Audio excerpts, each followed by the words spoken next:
Friday, y'all. It's your favorite trainer with a belt buckle, giving you a sneak peek on what it looks like to become a qualified, certified personal trainer at our 2-month course in Los Angeles. We're also in San Diego. But if you can't make it, we're also online and we have weekend seminars. If you want to become a successful personal trainer, all you got to do is show up. I guarantee you've never done some of these hip 90-90 drills I'm about to show you. Have a great day, y'all. Belt buckle trainer. Check it out. Woo! 5, 4, 3, 2, 1. Good. Come on. There we go. And last 5, 4, 3, 2, 1.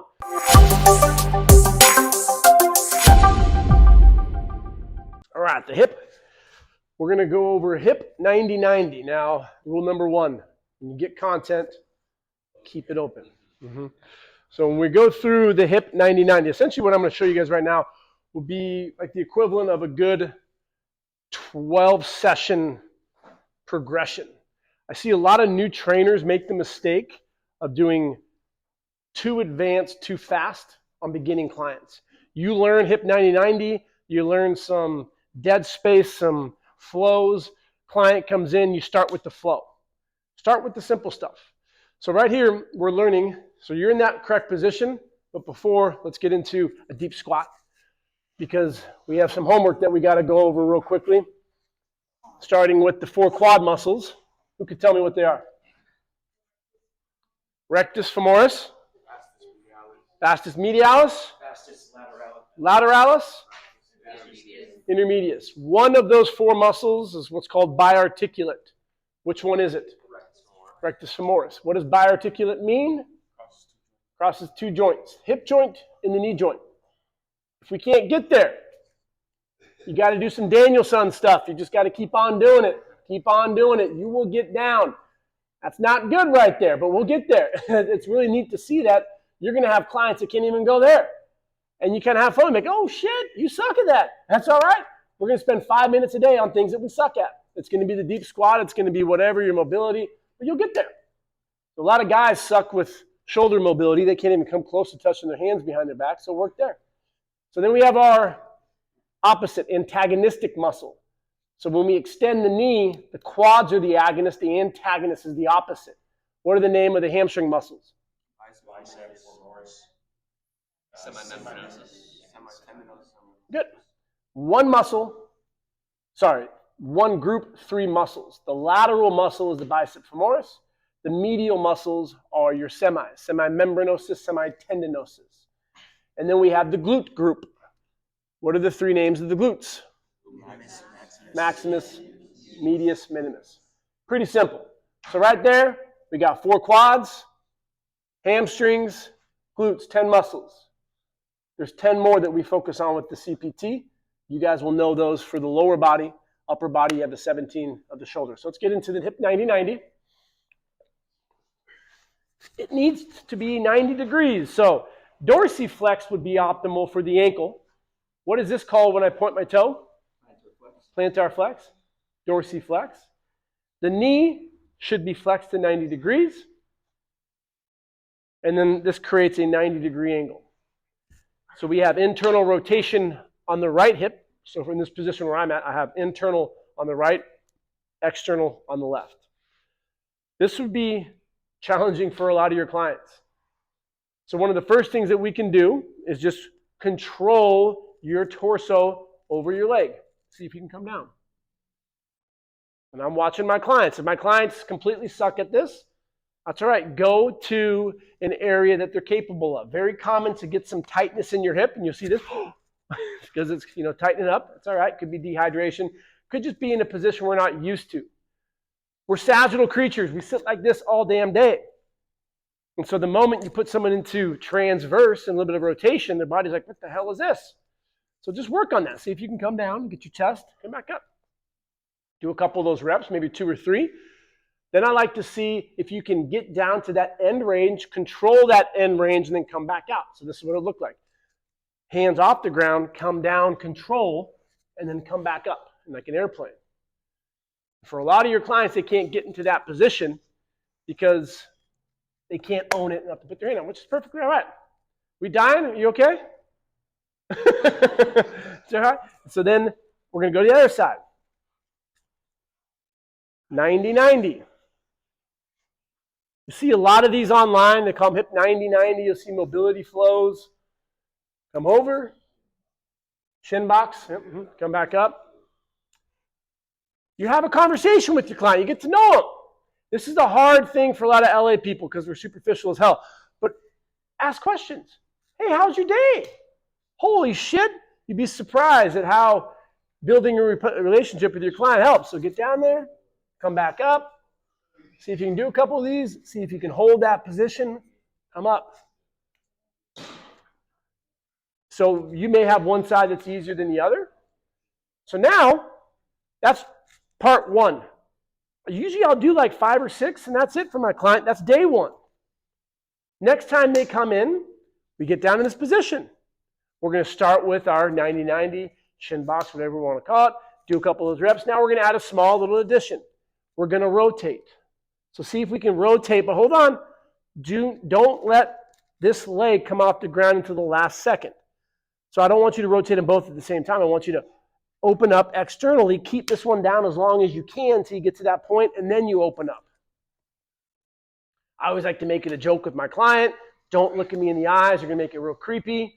At the same time, don't put your client's fun zone open to the public.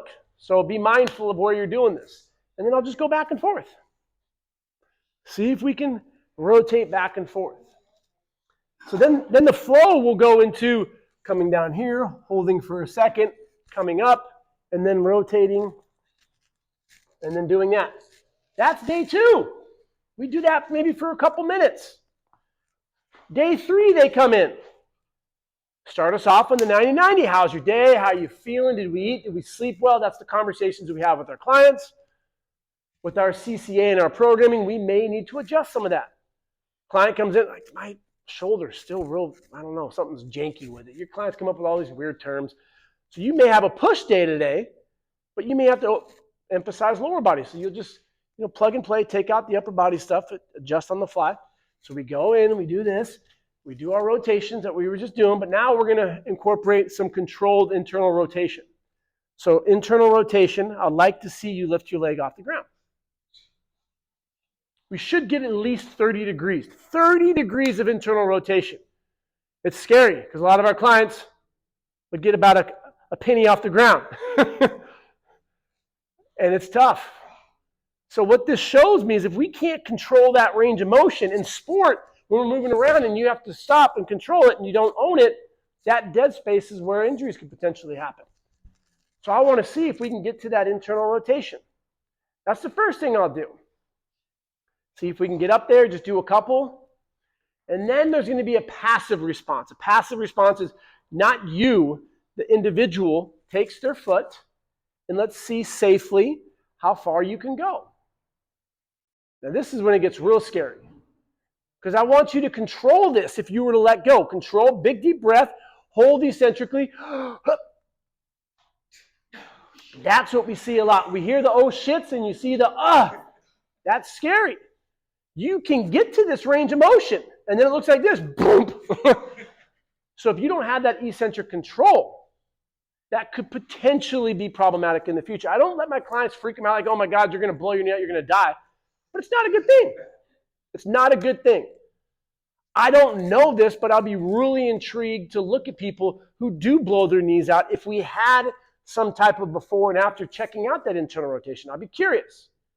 Don't scare your clients, but do just a couple of these and work on it. So you can do it with your hand. You can get a towel and hold it there and just work on wrenching it into that position. We're not going through pain.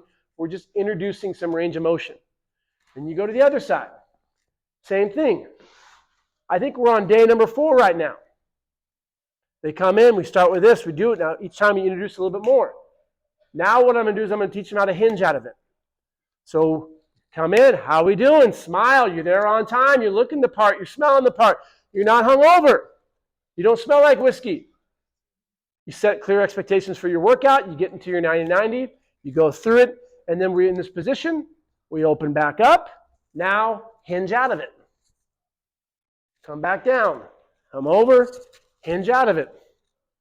His mouth just dropped about 5 feet. So 1 is hard enough, but now we're doing this is what we'll call a flow.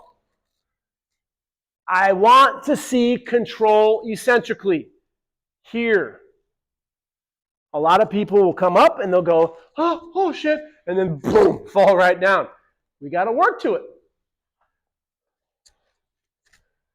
Guess what? That's day 5. Awesome. Do the same thing. Day 6, they come in. How we doing? You're smiling. Now we're going to get out of it.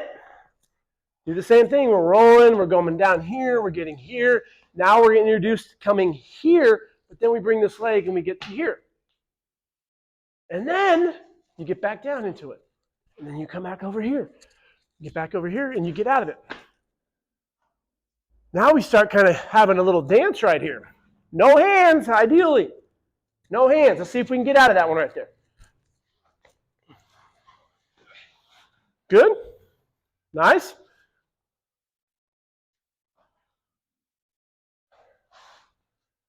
Good. Now we're going to start showing off. I'm going to show you guys some breakdancing moves. All right? So get down to the 90-90. This is a fun little flow. If you start doing this, imagine you're on the open area at an equinox and you're doing this flow with your clients. People will be like, oh, that's so cool. Mobility, durability, sexy terms today.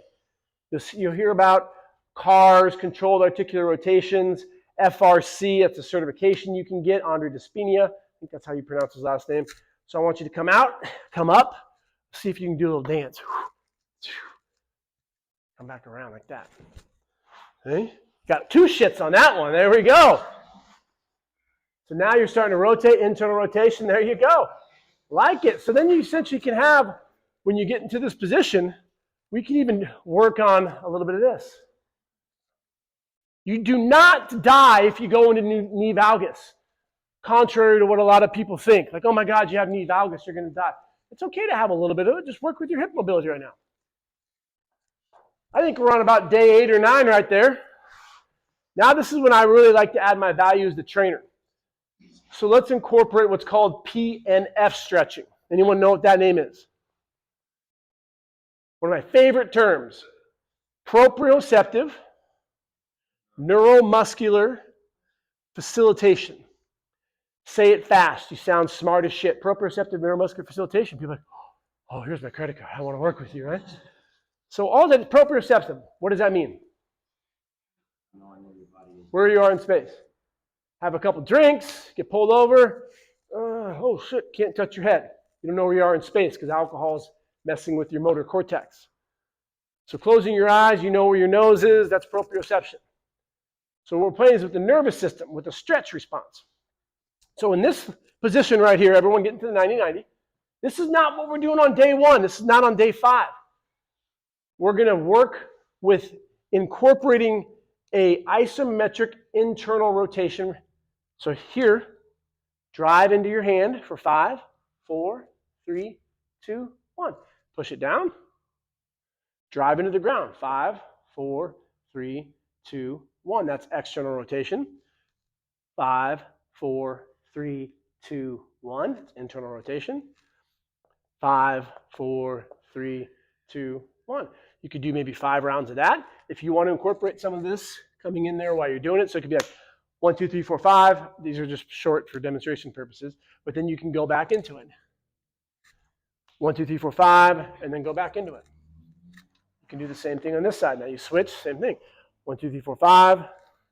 Go into it. 1, 2, 3, 4, 5. Good. Now who wants to be my test dummy? Someone. Come up here. Come up here. Test dummy. Come on. Hip 90-90. Trainer involved in engagement. Getting to the 90-90.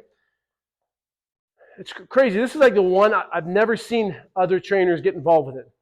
No offense, I'm not knocking Equinox, but that's where I go a lot. You see the trainer, they're sitting there on their little iPad just watching them. And say, put your hands straight out in front of you. Here we go. Now resist against me. Resist. 5, 4, 3, 2, 1. Resist. 5, 4, 3, 2, 1. Good. Resist. 5, 4, 3, 2, 1. Put your hands above your head. Same thing, like this. 5, 4, 3, 2, 1. 5, 4, 3, 2, 1. Now rotate into the other side. There you go. Hands out in front of you. Again. 5, 4, 3, 2, 1. 5, 4, 3, 2, 1. Eyes closed. 5, 4, 3, 2, 1. Hands above your head. Resist. 5, 4, 3, 2, 1. Last one. And good.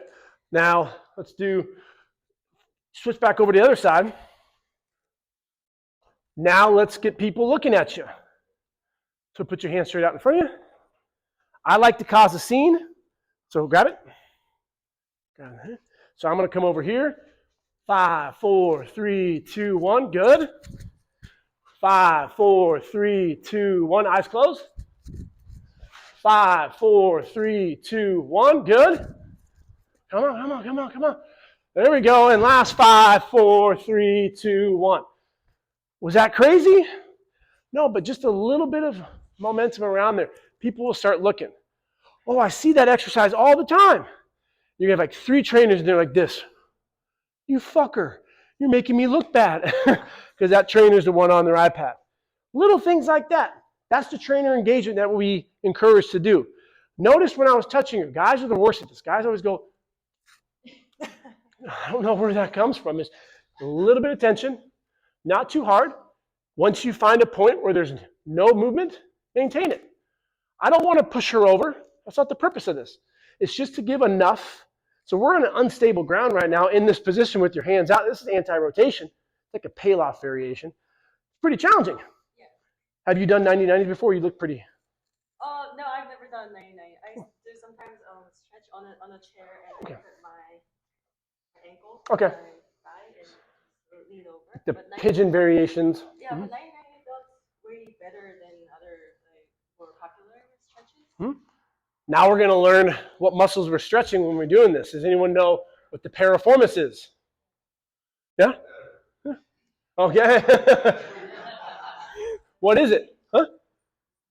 Okay, you got a little sciatic stuff and now, good, yep. So that's a muscle that we're stretching a lot when we're doing this. Static stretching, is it good or bad? Thank you, good. It depends. Don't be that militant person, it's bad. Well, I like it. Tough shit, it's bad. If you like stretching, do it. Tell it bad to David Goggins. He does it 2 hours a day. He'll fucking kill you. So it's like, if you like stretching, continue to do it. If you're stretching something that's tight and it's not working, what's the definition of insanity? So why are we doing it? So maybe it's tight for a reason. Let's look up the system. The 10 checkpoints of movement, the 9 checkpoints of movement. Let's go up and down. Let's see what's going on there. Maybe it's tight because you lack internal, external rotation in the transverse plane. I don't know. Let's have some fun with it. Is there any other warm-up or stretch you recommend for a piriformis problem? I would do kind of the same thing you're doing right now, and work on driving down. And then you can do, I don't have the bench, but pretend like this is an incline bench right there. So you'd put your foot on there, and you go into it, come out, and try to lift it.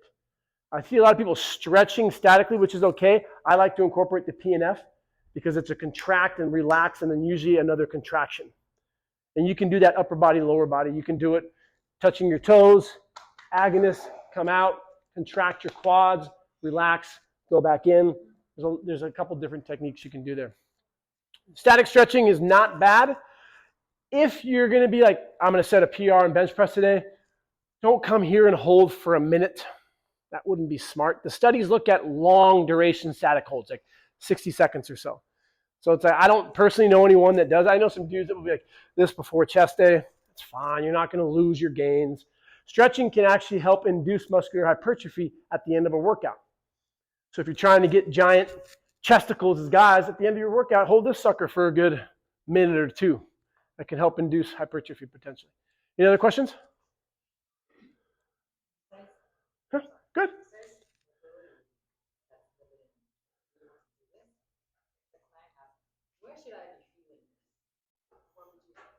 Where are you feeling it?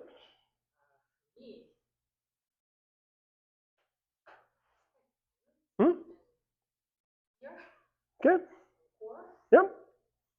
Yeah, I mean, that's everywhere you're going to feel it. Your internal rotators, your external rotators.